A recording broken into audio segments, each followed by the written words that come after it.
전능하신 하나님 아버지, 장마와 더불어 폭염으로 찜통 더위가 기승을 부리는 지난 한 주간도 우리를 보호하여 주심을 감사드리고, 밤부터 또 많은 비가 내려 교회 오기 불편했지만 모든 것을 이겨내고 이 시간 예배의 자리에 있게 하시고 감사함으로 예배드리게 하시니 감사합니다. 세상은 시계를 보고 빨리빨리를 외치지만 우리 그리스도인의 삶의 방향은 성경이고 성경 말씀대로 살아낼 때 주님은 기뻐하시는 줄 믿습니다. 하지만 우리는 주님을 믿은 지가 오래되었는데도 여전히 어린 아이에 머물러 그리스도의 초보에만 머물러 있음을 고백하오니 용서하여 주옵소서. 통곡이고 탄식밖에 없는 시대 속에 하나님을 만난 우리는 어떤 상황 속에서도 여호와로 인하여 기뻐하고 즐거워하리라는 하박국의 기도가 고백이 되어지게 하여 주옵소서. 우리 대한민국을 긍휼히 여겨주시기를 원합니다. 장마로 인해 많은 사람이 생명을 잃고 홍수와 산사태로 땀 흘려 일궈 놓은 삶의 터전은 송두리째 물에 잠겨버리고 현실이 먹먹하기만 한 가운데 또 비가 내리고 있습니다. 하나님께서 저들을 위로하여 주시고 온 나라에 더 이상 피해가 가지 않도록 도와주시며 신속한 복구가 이루어지게 하여 주옵소서. 또한 남은 장마 기간도 무사히 잘 지나갈 수 있도록 도와주옵소서. 목숨 걸고 구조하는 민간단체와 경찰, 군인, 소방당국과 재난본부에서 고생하는 모든 분들의 안전도 지켜주시고 주님의 축복이 임하게 하여 주옵소서. 극심한 폭염으로 지구촌 곳곳이 불가마 같은 이때에 일해야 하는 노동자들의 건강도 지켜주시고 우리의 신앙도 점검하며 종말론적 신앙을 갖고 늘 깨어있게 하여 주옵소서. 무더위 가운데 복음 전파를 위해 힘쓰시는 선교사님들의 헌신을 기억하여 주시길 원합니다. 우리의 기도가 열방에서 복음 전하는 데 큰 힘이 되게 하시고 재정적으로도 어려움이 없도록 풍성하게 채워주옵소서. 날마다 선교 현장에 생명이 살아나는 역사가 일어나게 하여 주옵소서.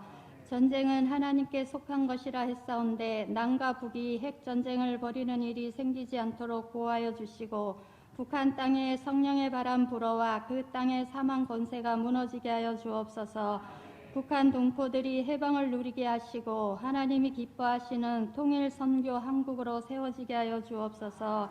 우리 오리동 제1교회가 하나님의 명령에 따라 나아감과 머무름을 반복하며 광야길을 걸었던 이스라엘 백성처럼 하나님의 약속을 믿고 우리 교회에 주신 하나님의 뜻에 순종하며 오늘에 오게 하심을 감사합니다. 우리 교회가 더 성장하기를 원합니다. 빈 자리가 채워지기를 원합니다. 더 열심히 복음 전하고 모이기에 힘쓰게 하여 주옵소서.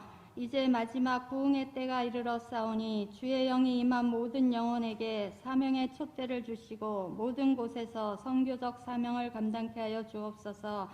간절히 원하옵기는 우리 교회 교육부서 여름 사역을 통해 다시 한번 회복과 부흥을 경험케 하여 주옵소서. 어제부터 아동부 성경학교가 오늘까지 진행되게 하시니 감사합니다.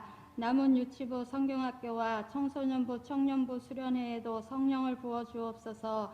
하나님을 깊이 만나는 시간 되게 하시고 모든 일정에 은혜 주시고 안전사고 없게 도와주옵소서.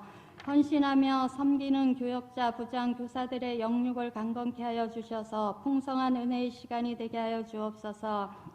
저희 교회 새 신자들을 보내주시니 참 감사합니다. 우리 교회 들어와서 잘 적응하여 뿌리를 내리고 열매 맺게 하셔서 주님의 제자들로 세워지게 하여 주옵소서.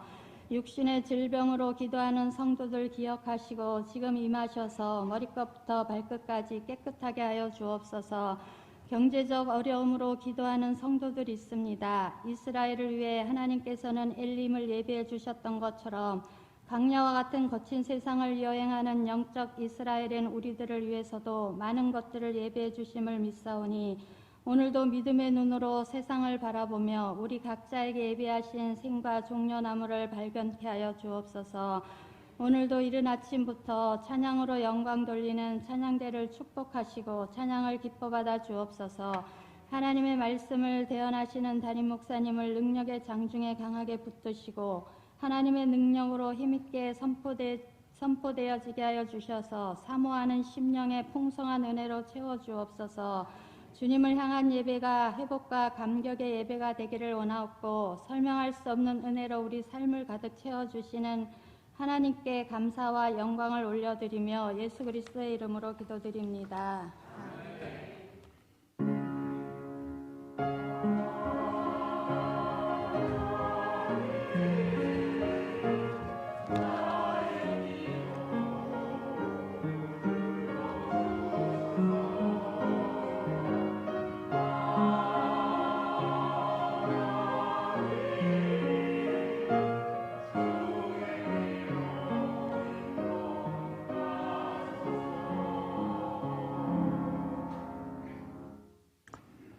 오늘 하나님께서 우리에게 주신 말씀은 마태복음 13장 24절에서 30절까지의 말씀입니다. 마태복음 13장 24절에서 30절까지의 말씀입니다. 다 찾으신 줄 알고 제가 봉독하여 드리겠습니다. 예수께서 그들 앞에 또 비유를 들어 이르시되 천국은 좋은 씨를 제밭에 뿌린 사람과 같으니 사람들이 잘 때 그 원수가 와서 곡식 가운데 가라지를 덧뿌리고 갔더니 싹이 나고 결실할 때 가라지도 보이거늘 집주인이 종들이 와서 말하되 주여 밭에 좋은 씨를 뿌리지 아니하였나이까 그런데 가라지가 어디서 생겼나이까 주인이 이르되 원수가 이렇게 하였구나 종들이 말하되 그러면 우리가 가서 이것을 뽑기를 원하시나이까 주인이 이르되 가만두라 가라지를 뽑다가 곡식까지 뽑을까 염려하노라. 둘 다 추수 때까지 함께 자라게 두라. 추수 때 내가 추수꾼들에게 말하기를 가라지를 먼저 거두어 불사르게 단으로 묶고 곡식은 모아 내 곡간에 넣으라 하리라. 이는 하나님의 말씀입니다. 여름방학을 기해서 우리 교회학교 성경학교 또 수련회가 진행되어지고 있습니다. 어제부터 우리 아동부 성경학교 수련회가 시작이 되었습니다. 이 교회의 미래는 우리 아이들에게 있습니다.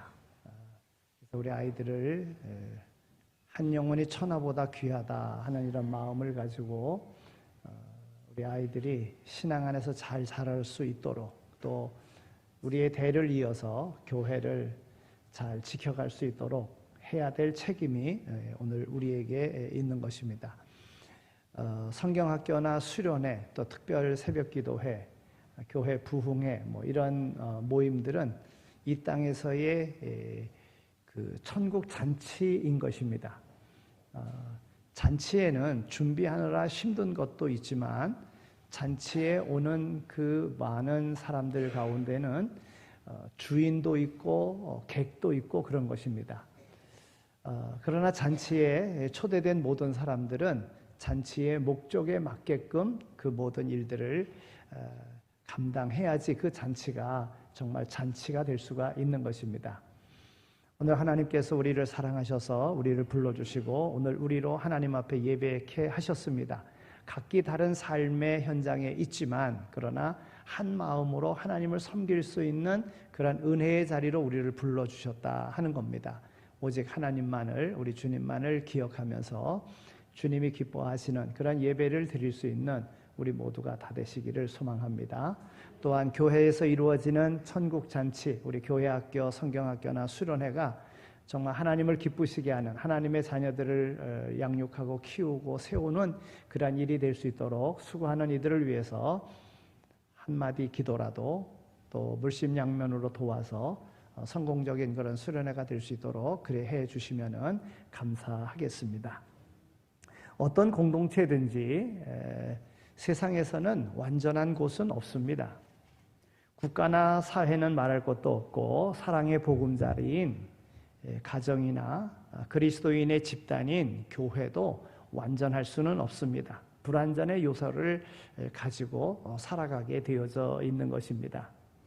성경적인 관점에서 볼 때에도 예수 그리스도가 재림하실 때까지 세상에는 죄악이 관영하고 마귀가 활동하는 그러한 시대이기 때문에 완전한 곳이란 있을 수가 없습니다. 오늘 본문에 보면 예수님께서 천국을 비유로 우리에게 말씀해 주고 있습니다.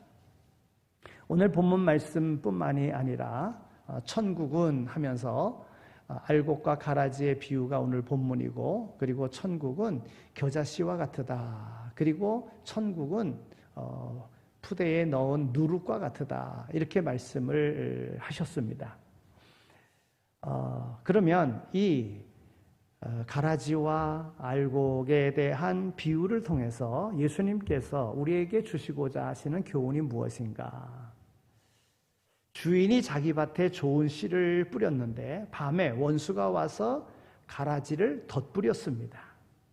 어느새 그 밭에는 알곡과 가라지가 같이 자랐습니다. 이 밭을 국가나 교회라고 생각해도 좋습니다. 가정이라고 생각해도 좋습니다. 같은 밭에서 알곡과 가라지가 함께 자라듯이 세상에는 어디에나 선과 악이 공존하고 있다고 하는 것입니다. 알곡과 가라지, 공통점이 있는데 땅속에 있는 씨앗에 눈이 트여지게 되면 싹이 나게 되어져 있고, 일정 기간이 지나고 나면 자기 본연의 모습을 드러나게 되어져 있다고 하는 것입니다. 서로 다른 종류의 씨앗이지만 그들 간에는 공통점이 있습니다. 즉 생명이 있습니다.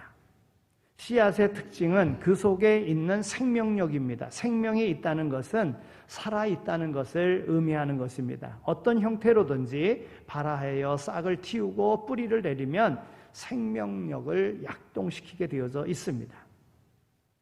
종류의 좋고 나쁨을 떠나서 당장은 눈에 보이지 않는다 하더라도 살아있다는 것이며 언제든지 땅 밖으로 얼굴을 드러내며 존재를 과시하는 때가 온다는 것입니다.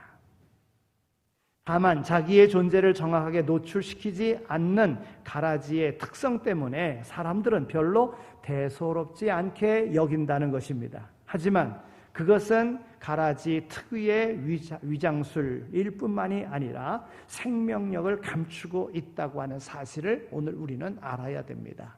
가라지에게도 생명력이 있다. 그 생명력에 영향력이 있다. 또 공통점은 성장한다고 하는 것입니다.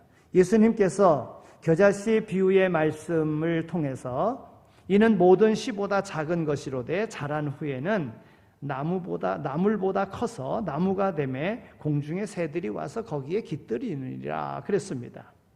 아무리 작은 씨앗이라도 그것이 막상 싹을 터뜨리고 거죽 밖으로 나오기만 하면 습도와 온도를 받아들이며 성장을 재촉합니다.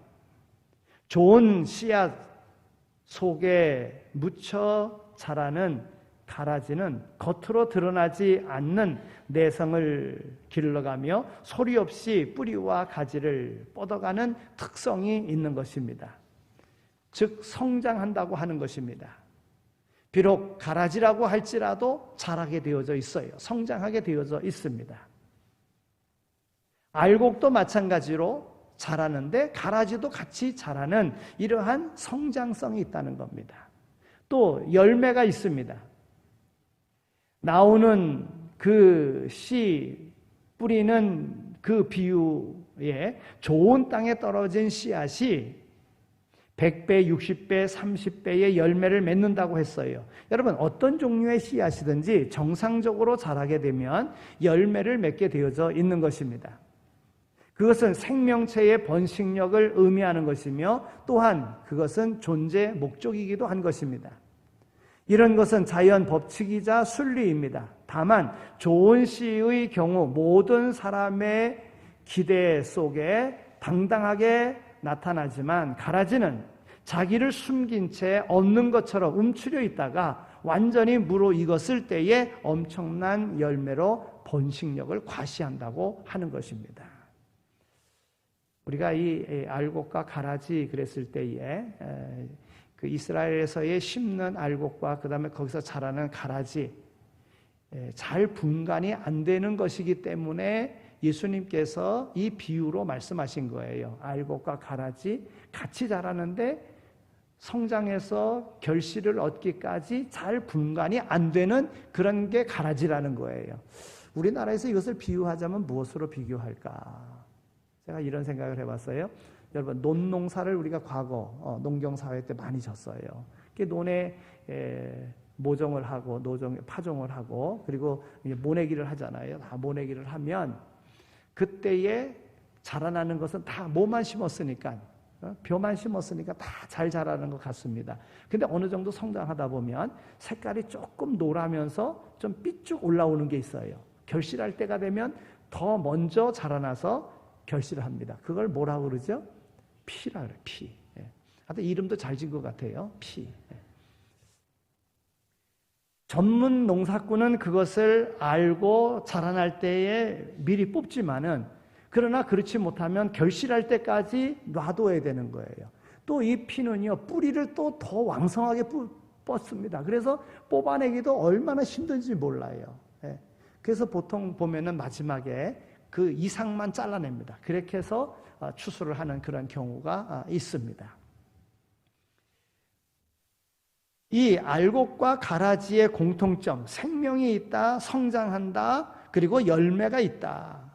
그러면 다른 점은 무엇이겠습니까? 알곡과 가라지가 같은 밭에서 함께 자라는 동안 일꾼들은 거의 다른 종류가 있다는 것조차도 몰랐습니다. 비슷하기 때문에. 그냥 겉으로 볼 때는 좋은 씨가 자라는 것과 같이 그렇게 보였습니다. 분간하기가 어려움이 많지 그 모양도 비슷하게 성장하는 거예요. 그러나 사실상 전혀 다른 그러한 개체인 것입니다. 종자가 다른 것입니다. 좋은 씨와 가라지는 일정 기간 같은 밭에서 같은 농부의 손에 의해서 가꾸어지지만 그 근본은 완전히 다릅니다. 때가 되면 반드시 한쪽이 정리되어야 할 적대적 관계일 뿐만 아니라 결코 공존할 수 없는 그런 대상인 것입니다. 세상을 사는 성도들에게도 의와 불법, 빛과 어둠, 하나님의 성전과 우상은 같이 공존할 수 없는 상극관계의 개념인 것입니다. 예수님 당시 6대 종교 지도자들 겉으로 보기에는 율법을 준수하면서 하나님께 순종하는 것 같았지만 사실상 하나님과 상관없는 사람들이었어요. 그래서 예수님께서도 그들을 책망하셨습니다. 화 있을진저 바리새인들아 하고 책망하셨음을 우리는 볼 수 있습니다. 여러분, 바리새인들이 어땠습니까? 그들은 그들의 거룩함을 구별되게 나타내려고 옷도 구별되게 입었습니다. 그들은 하루에 3번씩 기도했습니다. 정해놓고 기도했습니다. 어떤 사람이 많던 적던 기도했습니다. 손 들고 기도했어요. 사람 의식하지 아니하고 자기네 정해진 시간대로 기도했어요. 일주일에 2번씩 금식했습니다. 여기 그렇게 하는 사람 어디 있어요? 없어요. 굉장한 열심을 냈습니다. 그러나 그들은 알곡이 아닌 가라지였어요. 자기를 드러내려고 하는 거였어요. 자기를 자랑하려고 하는 거였어요. 그래서 예수님께로부터 책망을 받은 것입니다. 예수님께서는 그들을 가리켜 마귀에게서 난 마귀의 종자라고 그렇게 말씀하십니다. 알곡과 가라지의 다른 점이 있다고 하면 목적이 다릅니다. 옛날 모세와 함께 출애굽할 때 사람들 중에는 이스라엘 가운데 섞여 나온 무리들이 있었습니다. 그들은 종자가 달랐습니다. 그냥 이스라엘과 같은 민족인 것처럼 행세를 하였으나 내심은 다른 목적을 가지고 나왔어요. 하나님께서 행하신 일들을 보니까 이스라엘 백성들에게 베푸시는 은혜들을 보니까 10가지 재앙 하나도 경험하지 아니하고 다 이겨나가는 모습을 보니까 나도 거기에 껴야 되겠다 이런 생각이 들어서 출애굽할 때 같이 나온 거예요. 근데 출애굽에 있을 때 그 많은 문제들이 발생하지 않습니까? 하나님을 거역하고 불순종하는 그런 일들이 있지 않습니까? 그때마다 그 모든 일을 조장했던 사람들이 누구냐 하면 근본이 다른 그러한 잡족들이었었다는 거예요. 그들이 부추겼습니다. 그들이 믿음 없게 만들었습니다. 하나님의 뜻에 순종하지 못하도록 만들었어요. 목적이 다른 거예요. 민수기 11장 4절에 있는 말씀을 보면 이스라엘 중에 섞여 사는 무리가 탐욕을 품음에 그랬어요. 그들은 탐욕을 품고 나온 거예요. 탐욕을 품고 이스라엘 공동체 안에 들어온 거예요. 완전히 목적이 다릅니다. 하나님이 약속하신 그 땅에 들어가는 것이 아니라, 그 구원받은 백성이 되고자 하는 것이 아니라, 그들은 탐욕 속에 그들과 더불어 함께 나왔고 결국 믿음 없음에 그들은 광야에서 다 죽게 되었습니다. 그들은 자기의 탐욕을 위하여 이스라엘을 이용했던 것이며, 그때마다 가나안 행진에 적신호가 켜졌고 또한 엄청난 대가를 치르는데 중심이 되었던 사람들입니다. 여러분, 믿음의 생활을 한다고 할지라도 믿음 생활의 목적이 다르면 안 됩니다. 우리의 목적은 어디입니까? 하나님의 나라입니다. 오늘 우리의 목적은 어디 있습니까? 예수 믿음으로 영생함을 얻는 그 구원받는 것, 이것이 우리의 목적이 되어야 된다는 거예요. 그래야지만이 바른 신앙생활을 할 수 있고 그를 알곡이라고 말할 수 있는 거예요. 근데 신앙생활을 하다 보면 알게 모르게 목적이 달라집니다. 병고침을 받으려고 하는 게 목적이 됩니다. 주된 목적이 되어집니다. 자녀들이 잘 되는 것이 주된 목적이 되어집니다. 그래서 잘 안 되면은 내가 이렇게 믿고 이렇게 봉사했는데 왜 안 되느냐고 다른 사람을 부추겨서 교회를 어지럽게 만듭니다. 이게 가라지의 모습이라는 거예요. 세상에 잘 살려고 합니다. 출세하려고 합니다. 이것이 목적이 돼서는 안 된다는 거예요. 믿음의 목적은 죄에서 구원받아 영원한 하나님의 나라 자녀가 되고 백성이 되어지고 하나님의 기업을 이을 자가 되어지는 영생의 삶이 목표가 되어야 되는데, 세상 것이 목적이 되어지면 그 목표로 살아가는 이들을 가라지라고 말할 수밖에 없다는 것입니다. 그래서 결과가 다릅니다. 사도 바울은요, 사람이 무엇으로 심든지 그대로 거두리라 말씀하였어요. 그는 이와 같은 자연 법칙의 원리를 근거로 하여 자기의 육체를 위하여 심는 자는 육체로부터 썩어진 것을 거두고 성령을 위하여 심는 자는 성령으로부터 영생을 거두리라 말씀하셨습니다. 썩어지는 열매와 영생의 열매는 사실상 그 종자부터가, 그 결과가 이미 정해져 있는 것입니다. 오늘 본문 말씀 30절에 있는 말씀을 보면 추수 때 알곡은 곡간에 들어가지만 가라지는 단으로 묶고 불에 태운다고 말씀하고 있습니다. 여러분, 역사적으로 하나님과 상관없는 그런 길을 가거나 하나님을 대적하는 세력에 붙어서 행세를 했던 사람들의 종말은 파멸로서 끝나는 것을 우리는 너무나도 많이 보았습니다.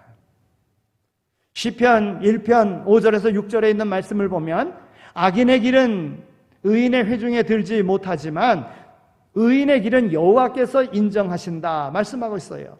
악인의 길은 망하게 될 것이라고 분명하게 말씀하고 있는 것입니다. 오늘 말씀을 통해서 오늘 우리가 같이 신앙생활한다고 다 알곡이 아님을 알아야 됩니다.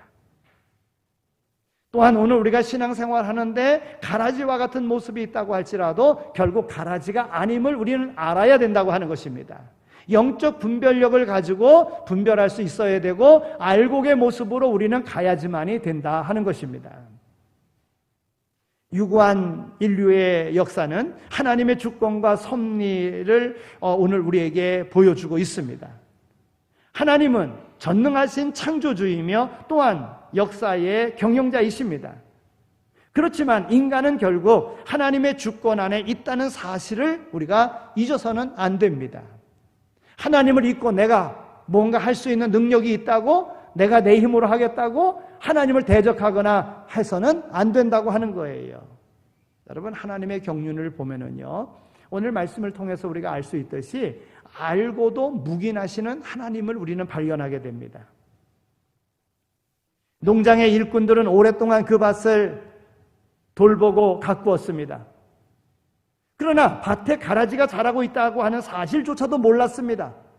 얼마 후에 알기는 했으나 이것이 어떤 경로로 밭에 들어와서 자라게 되었는지 그 원인을 몰랐습니다. 그러나 주인은 처음부터 그 모든 것의 정체를 알고 있었다고 하는 거예요. 종들이 주인에게 말하잖아요. 가라지가 어디서 생겼나이까? 라고 질문합니다. 이 물음에 주인은 원수가 이렇게 하였구나 이렇게 말합니다. 밤에 마귀가 와서 사탄이 뿌렸다고 하는 것입니다. 종들이 우리가 가서 그러면 그것을 뽑기를 원하시나이까 물었을 때에 주인은 뭐라고 이야기합니까? 가만두어라. 가라지를 뽑다가 곡식까지 뽑힐까 염려된다. 추수 때까지 놔두라는 거예요. 하나님께서는 세상에 선과 악이 공존하는 것을 다 알고 계시지만 그것을 일정한 기간 동안 묵인하신다는 거예요. 그러나 가라지의 그 족속들은 하나님께서 모르시는 줄로 착각하고 갖은 행포를 다 부린다는 거예요. 여러분, 우리 신앙생활 속에서 우리가 어떻게 하든지 하나님은 다 보고 계시는 거예요. 의인으로 의롭게 행하는 것 하나님 다 보고 계십니다. 어린 소자에게 냉수 한 컵을 대접하는 것도 다 기억하십니다. 상을 잃지 않겠다고 말씀하셨어요. 하나님을 대적하고 하나님을 거역하는 것 하나님 다 알고 계십니다. 그럼에도 불구하고 하나님 묵인하고 참고 기다리십니다. 왜요? 돌이킬 때까지 기다리시는 거예요. 오늘 하나님의 묵인하심을 우리는 알아야 돼요. 하나님이 바로 잘못했을 때 심판하신다고 하면 여기 남아있을 사람 누가 있겠습니까? 우리는 실수할 수 있어요. 부족할 때가 있을 수가 있어요. 마귀가 오늘 우리의 심령 속에 가라지를 심어놓고서 오늘 우리로 멸망하게끔 우리를 이용할 때가 있어요. 이것을 깨닫는 순간 우리가 회개하고 돌이키면 하나님 기뻐 받으시는 알고 오게 될 수 있는 거예요. 하나님은 가라지도 이용하시는 분이십니다.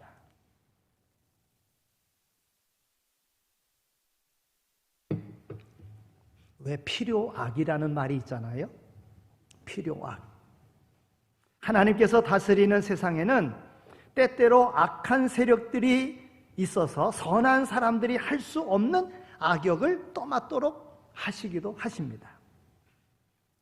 이와 같은 경우를 두고 지혜자 솔로몬은요, 여호와께서 온갖 것을 그 쓰임에 적당하게 지으셨나니 악인도 악한 날에 적당하게 하셨느니라 그랬어요.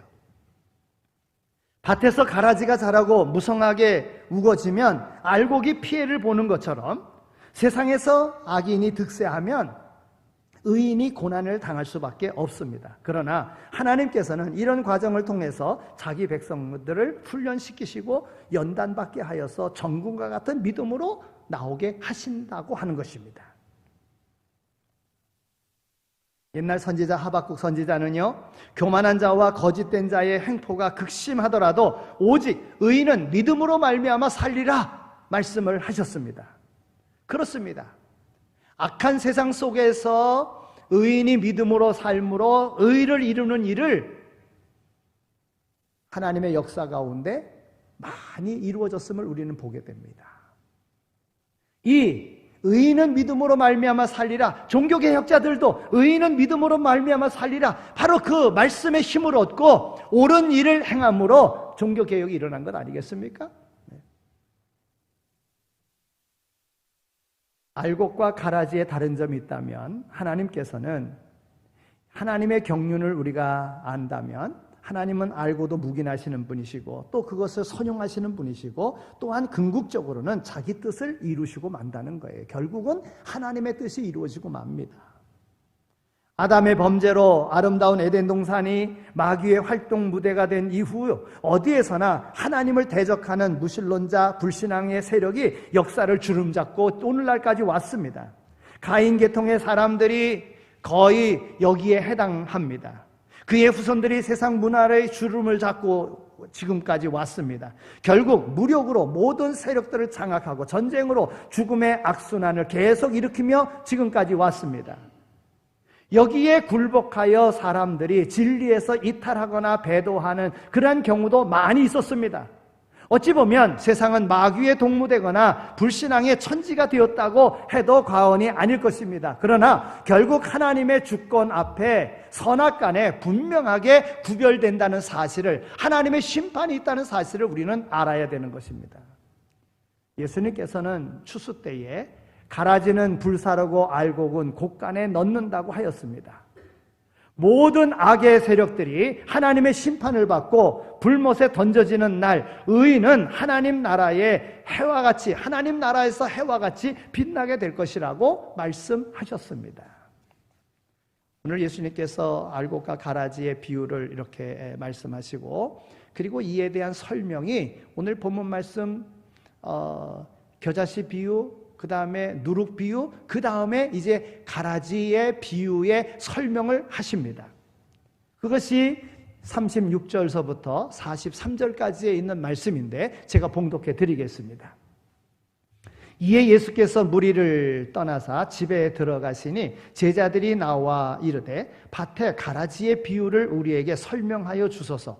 대답하여 이르시되 좋은 씨를 뿌리는 이는 인자요 밭은 세상이요 좋은 씨는 천국의 아들들이요 가라지는 악한 자의 아들들이요 가라지를 뿌린 원수는 마귀요 추수 때는 세상 끝이요 추수꾼은 천사들이니 그런즉 가라지를 거두어 불에 사르는 것 같이 세상 끝에도 그러하리라. 인자가 그 천사들을 보내리니 그들이 그 나라에서 모든 넘어지게 하는 것과 또 불법을 행하는 자들을 거두어내어 풀무불에 던져 넣으리니 거기서 울며 이를 갈게 되리라. 그때에 의인들은 자기 아버지 나라에서 해와 같이 빛나리라. 귀 있는 자는 들으라. 아멘. 예수님께서 비유를 말씀하시고 비유에 대한 설명을 해주셨어요. 여러분, 오늘 본문 가라지의 비유는 이 세상에는 천국과 같이 이 세상은 완전할 수 없다는 거예요. 그 해결책을 오늘 우리에게 보여주시는 것입니다. 이 비유의 의미는 주님께서 다 해석해 주셨습니다. 우선 그 비유가 말하는 천국이 무엇입니까? 그 비유가 말하는 천국은 바로 이 세상이요 그랬을 때 교회다 이렇게 말할 수가 있습니다. 앞서 씨 뿌리는 자의 비유에서 천국은 심령 천국을 말하는 거예요. 여러분, 복음이 우리의 심령 속에 왔어요. 여러분, 예수님 당시에도 사람들이 천국이 여기 있다 저기 있다 마지막 때는 그런 일이 있을 것인데 천국은 여기 있다 저기 있다 그럴 때 따라가지 말라. 천국은 너희 심령 속에 있느니라, 마음 속에 있느니라 그랬어요. 예수를 구주로 영접했을 때 영접한 그 순간 오늘 우리의 심령은 천국이 되어지는 겁니다. 예수님께서 나의 모든 죄를 사하시고 내가 구원받은 자 되었으니 이미 천국은 우리 안에 내 마음속에 이루어지고 있는 거예요. 천국 복음이 각 사람의 마음에 뿌려져서 예수님을 영접하고 거듭나게 되면 그 심령이 바로 천국입니다. 가라지 비유는 각 사람의 심령 천국이 모여서 만들어진 교회 공동체, 즉 교회 천국을 말하는 거예요. 그 교회 천국 가운데에 가라지들이 뿌려졌다는 거예요. 그러면 그 가라지는 누가 뿌렸습니까? 마귀가 뿌렸다는 거예요. 마귀가 밤에 몰래 와서 뿌렸다는 거예요. 여러분, 우리가 신앙생활하면서 오늘 우리의 신앙생활 속에요, 깨어있지 아니하고 잠자고 있으면 그때에 마귀는 그냥 놔두지 않습니다. 우는 사자와 같이 두루 삼킬 자를 찾습니다. 그래서 그 마음속에 가라지를 갖다 뿌리는 거예요. 그러면 구원받은 자라고 할지라도 삶에 행복이 없어요. 기쁨이 없어요. 예? 마귀가 와서 내 마음속에 내 심령 속에 가라지를 뿌려놨으니까. 예? 오늘 이 가라지의 비유는 전체적으로 지상에서 시작된 교회 공동체의 불안정성을 설명하고 있는 거예요. 교회는 불안정할 수밖에 없다라는 것이지요. 오늘 이 비유의 말씀 속에 우리가 깨달아야 될 것은 이 세상 속에는 교회에는 정말 불안정할 수밖에 없다고 하는 겁니다. 교회는 세상에서 시작된 천국이지만 완전하지 않다고 하는 것입니다. 그 불완전성의 첫 번째 이유는 바로 가라지의 존재라고 하는 겁니다. 하나님의 자녀들 속에 가라지, 즉 가짜가 섞여 있다고 하는 것입니다. 예수님께서 그들 앞에 비유를 들어 이르시되 천국은 좋은 씨를 제 밭에 뿌린 사람과 같으니 사람들이 잘 때에 그 원수가 와서 곡식 가운데 가라지를 덧뿌리고 갔더니 싹이 나고 결실할 때에 가라지도 보이거늘 그랬어요. 네? 여러분, 가라지가 말씀드린 대로 원형적으로 볼 때는 비슷합니다. 자녀의 형식을 다 가지고 있습니다. 그래서 세례도 받습니다. 직분도 받습니다. 그런데 가짜예요. 교회에 전혀 유익이 되지 않습니다. 결정적인 시기에 교회를 해롭게 만듭니다. 어느 날 교회가 많은 문제점을 안고 있는 그 이면에는 바로 이런 가짜들이 존재하고 있기 때문에 그래요. 여러분, 우리의 목표가 직분 얻는 데 있습니까? 이건 가짜의 모습입니다. 오늘 우리의 믿음의 삶의 목표는 하나님께 영광 돌리는 데 있는 거예요. 하나님이 인생을 지으신 목적이 거기 있는 것입니다. 나는 알게 모르게 내 마음속에 내 심령 속에 가짜의 모습으로 가라지가 뿌려져가지고 마귀가 뿌려진 그것으로 그렇게 성장하고 그렇게 나가고 있다고 하면 이것을 깨닫고 돌이켜야 된다는 거예요. 가짜의 목표는 어디에 있습니까? 교회를 무너뜨리는 데 있는 거예요. 그리고 자기가 세워지는 데 있는 거예요. 여러분, 교회 없이 자기가 세워질 수 있나요? 네? 세상에도 가짜는 얼마나 많은지 모릅니다. 네? 자기 이득만 챙기려고, 자기의 어떤 명예만 얻으려고 온갖 잘못된 일을 행합니다. 네? 그러니까 이런 걸 분별할 줄 알아야 되는 거예요. 그래야 그 나라가 건강한 나라가 될 수 있는 것입니다. 따라서 오늘 우리의 삶 속에는요, 교회를 욕하는 일 절대 하면 안 됩니다. 교회는 그리스도의 몸입니다. 눈에 보이는 교회를 욕하는 것은 그리스도를 욕하는 것과 똑같아요. 교회 안에서는 자기의 의를 주장해서는 안 됩니다.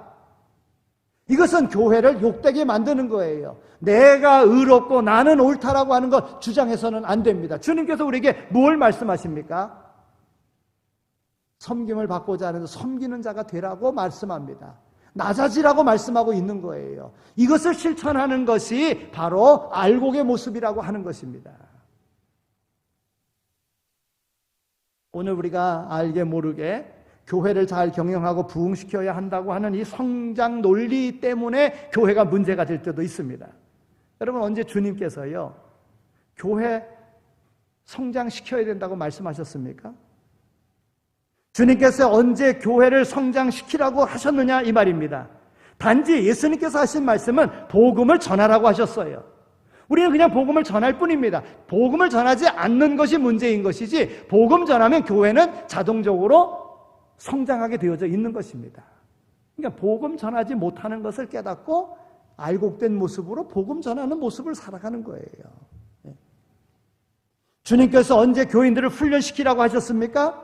주님의 말씀은 나를 따르라고 말씀하셨어요. 그러니까 하나님의 말씀을 바로 알아야 되는 거예요. 물론 같은 훈련을 시켜도요, 어떤 사람은 잘하는 사람이 있는가 하면 어떤 사람은 그렇지 못한 사람이 있어요. 여러분, 같은 공부를 해도 어떤 사람은 공부를 잘하는데 어떤 사람은 못하잖아요. 못하는 사람에게는 아무리 공부를 가르쳐도 필요가 없는 거예요. 그러나 공부를 잘하는 사람은 스스로가 알아서 다 잘합니다. 그러니까 예수님은 이런 모든 걸 다 아시고 교회에서 훈련시켜라 그렇게 말씀하시지 않았어요. 나를 따르게 하라, 주님을 본받게 하라 이렇게 말씀하셨다고요. 주님께서 언제 성도들 너희는 성자가 되라 이렇게 말씀하셨나요? 부족함을 서로 감당하면서 우리는 자라갈 뿐입니다. 교회 안에서 죽을 때까지 교회 안에는 돌봄을 받아야 되는 사람들이 있어요. 어린아이와 같은 신앙으로 평생 살아가는 사람도 있어요. 모두가 신앙의 성숙자가 될 수는 없습니다. 불가능합니다. 교회 생활을 하면서 우리는 완벽함을 구해서는 안 돼요. 다 부족함이 있어요. 그냥 부족한 부분들을 우리가 서로 감싸 안고 가야지 그것이 진정한 알곡의 삶이라고 하는 것입니다. 다른 교회라고 할지라도 교회는 다 하나님의 교회입니다. 그런 거로 다른 교회, 다른 성도들 욕하는 것도 해서는 안 됩니다. 이것은 가라지의 모습인 것입니다. 이 세상의 하나님의 교회는 불완전할 수밖에 없습니다. 완전한 것은 없습니다. 그런 거로 내가 가라지의 모습으로 살아가는가 알곡으로 살아가는가를 알고 불안정한 것을 인정하고 오늘 우리의 삶 속에 알곡되기를 힘쓰는 모습, 주님의 말씀에 순종하고자 하는 그런 모습으로 교회를 영광되게 만드는 모습으로 나가면 그가 곧 알곡이라고 하는 것입니다.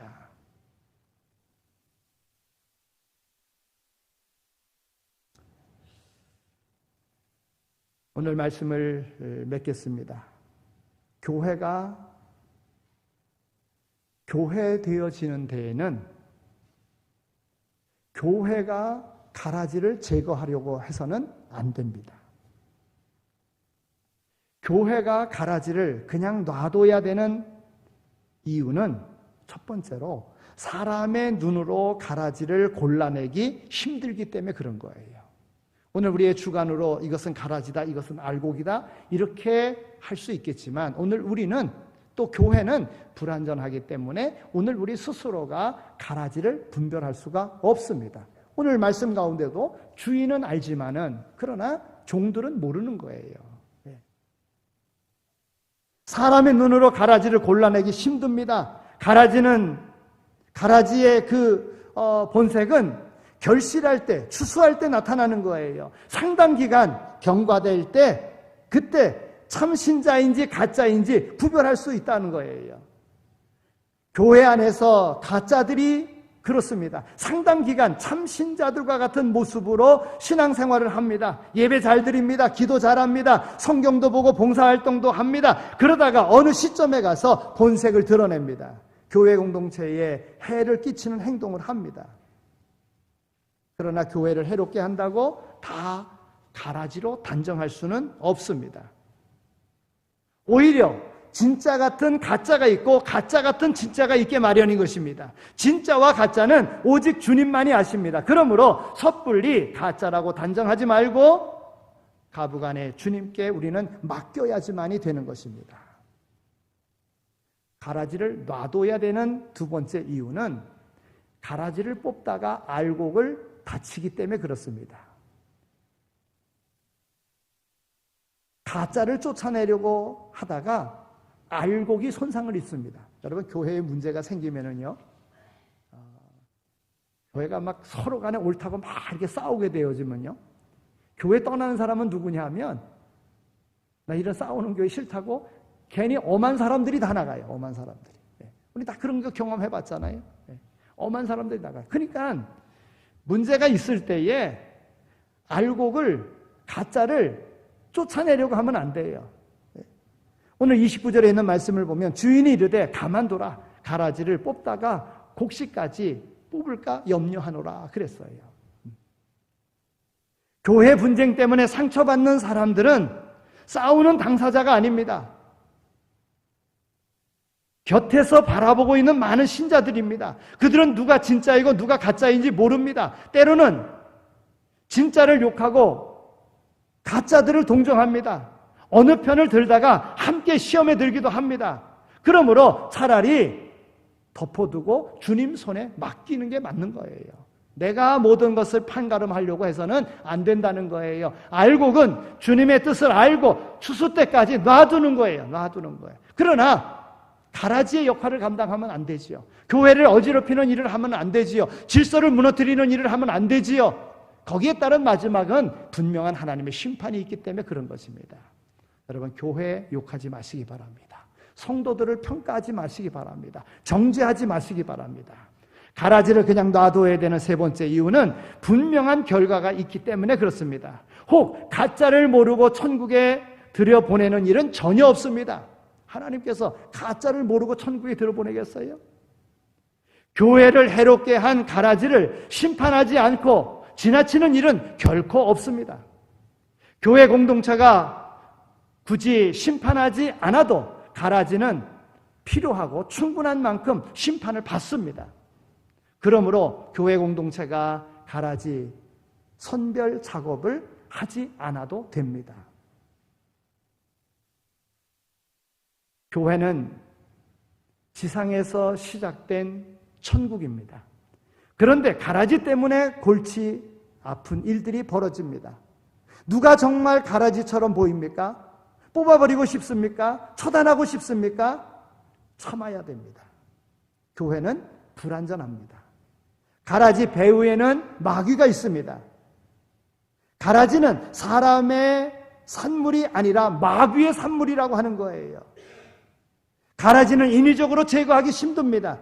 가라지를 제거하려다가 멀쩡한 사람이 다칩니다. 그러므로 주님께 맡겨야 되는 거예요. 반드시 그 결과가 있습니다. 주님의 판단은 정확합니다.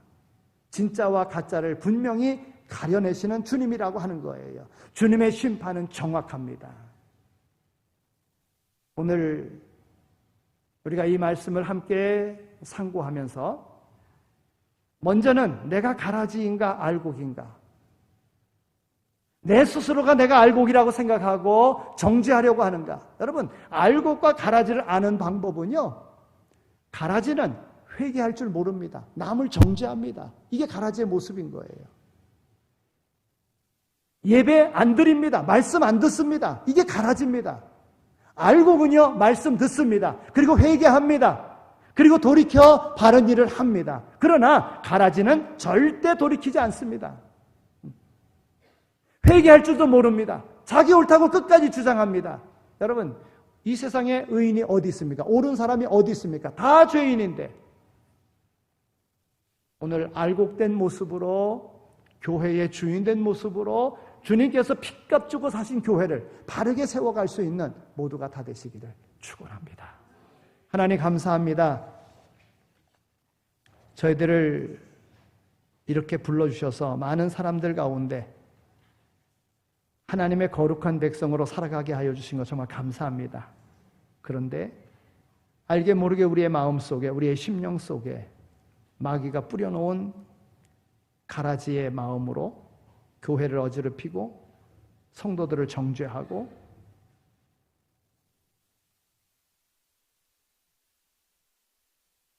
하나님 앞에 온전한 예배를 드리지 못하는 이러한 삶의 모습으로 달려왔었던 모습들이 있었습니다. 오늘 우리를 알곡되게끔 하기 위하여 예수님께서 비유로 천국은 하면서 말씀해 주신 것과 같이 천국 백성으로서 우리 주님을 기쁘시게 하는 삶을 살아갈 수 있는 오늘 우리 모두가 다 되게 하여 주시옵소서.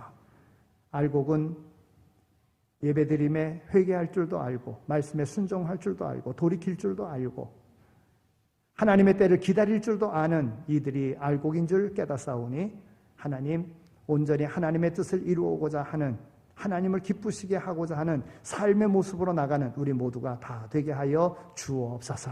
감사합니다. 예수 그리스도의 이름으로 기도드립니다. 아멘. 이제는 우리 주 예수 그리스도의 은혜와 하나님 아버지의 극진하신 사랑하심과 성령님의 위로하시고 교통하심이 부름받아 주어진 사명 충성되이 잘 감당함으로 알곡된 삶을 살 것을 마음에 다짐하며 세상으로 나가는 이 자리에 참여한 모든 이들 가운데 이제로 영원히 함께 하시길 간절히 축원하옵나이다. 아멘.